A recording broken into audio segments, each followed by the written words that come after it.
Bait them if necessary. The reason this is a problem is if you're baiting somebody, clearly you are not a person of authority in the first place who would require other people to come to you. You're manipulating them to do it. They're not saying, hey, you have power, authority, status, and position that makes me want to come to you. You're actually tricking them to do it. We are in the Dave Cave, so there's going to be some construction noise in here because we're not done yet with this. It's my man cave, which Nico and I will work out of occasionally, although we have a studio that we're going to be building in the man cave, but we're not done and we're kind of in between studios. So we're here. This is actually the golf simulator that we have, which, by the way, anybody might be saying, oh, Durand's a golfer. No. Maybe the golf simulator will help me somehow become a better golfer, but we'll see. We've been reviewing the 48 Laws of Power. The first 7 of them I've gone through in pretty extensive detail because I wanted to understand the mentality and the thinking that I had behind reviewing Robert Greene's book, The 48 Laws of Power, which, by the way, if it wasn't a New York Times bestseller, and it was like 20-some years ago, but it's been resurrected recently, and that's the reason that it's captured my attention. If it wasn't so popular, I would ignore it. But there's some things about it that are interesting. One is, these are not laws. These are just suggestions on how to manipulate based on human nature, which can be quite effective. But what's interesting is that some of these actually could be used by good people to do good things, and then others are used only by bad people to do bad things. Robert Greene, the author, doesn't really signify when you should use them to do good or to do bad. In fact, if he's playing any cards, the way he writes the book, he's telling you to do it the bad way for bad reasons. But then later on in interviews, I think he's probably matured, he more or less says, if you did all these things, you'd be hard to live with. So I don't really know. My whole interest here is not to judge Robert Greene and his motives, but it's to help the readers. 100% of the people that I've interacted with who have read this book have all read it the same way. They didn't read the full stories. What he does is he summarizes each law, and then he's got a bunch of historical kind of support for the law. Quite interesting reading, frankly speaking. But the people that I know who have read the book only read the summary points and try to apply a snapshot of manipulative advice in order to get things done. I just really want to help people recognize how heinous those make you as a person who did all those, but also how effective you would if you did other ones. I think it's a bad idea when we take information that people have and we just say all of it must be bad and all of it must be good, but we have to have the wisdom in order to decipher those. So if you're going to be the type of person, like some of the people who comment and say, if you're promoting this book, you're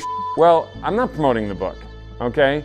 And then some people say, well, if you think this is an instruction manual and Robert Greene wants everybody to be manipulative, you obviously haven't read the whole book. Fine. I'm just going to give you these in more summary point now that you really understand what I'm doing. I'll go a little shorter here on 8 through 10, and we're going to do them in groups of 3 here. Make your opponent come to you. When you force others to act, you're in control. Bait them, then attack. Not bad till we get to the last sentence. Make others come to you. That's not a bad idea. There's a sense of power to do that. Now, here's where it is a bad idea. Sometimes the other person deserves to be visited by you. Or sometimes you need to humble yourself because there's two kind of warring fracture or people who believe they have the same level of power, and it's not a bad idea to go to somebody at a time. So I think if you believe that the only way to keep your power is to take some sort of stance that everybody must come to you all the time, you're going to get less done because there's going to be times where people just won't do it. And to get the audience, you might have to go to them. It's only an ego thing for a person to believe that everyone at all times must come to them. Even though for some people it might be more effective. But bait them if necessary. The reason this is a problem is if you're baiting somebody, clearly you are not a person of authority in the first place who would require other people to come to you. You're manipulating them to do it. They're not saying, hey, you have power, authority, status, and position that makes me want to come to you. You're actually tricking them to do it. The other thing, too, is that he always ends things with bait them, then attack. Clearly, his intentions aren't good. If you're attacking, if the whole reason you're bringing them in is to somehow attack them, you get a thumbs down from me. You get a halfway thumbs up on the idea that it's not a bad strategy to actually demonstrate a position of power by saying, you know, you're coming to me and here's the meeting. But the reason that's a thumb sideways is because even if you have that authority, it's not always the best way to do it. And the reason I get a thumbs down is because on that last part, attack, oh my goodness. Okay, 9 and 10. Very positive. I'm excited about 9 and 10. Win through your actions, never through argument. Demonstrate your point rather than arguing. Arguing rarely changes anyone's mind, but people believe what they see. They're also less inclined to be offended. Thumbs up? Thumbs up? Needs no further explanation? Take that exactly at face value?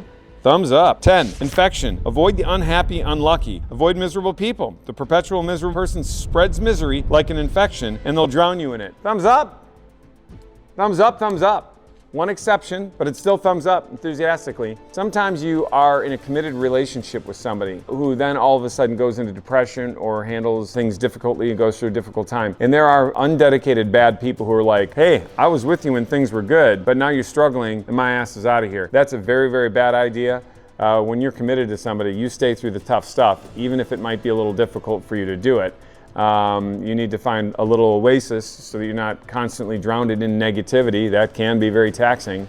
So make sure that you're doing things to make sure that you don't fall into that trap, but you stay loyal for that person, with that person, to get them through it as well too.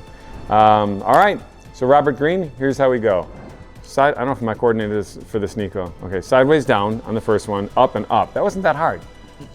So, but now people know why I probably can't golf. Two thumbs up. 2 thumbs up. If you do this, you can be a giant. We go slay dragons. Hey there, Giant. Thanks for watching Durand On Demand. I need your help with something. The world desperately needs more giants. You know it, and I know it. We've been around a lot of people struggling, figuring out how to make things go. So hit that like button, hit that subscribe button, share this with as many people as you can.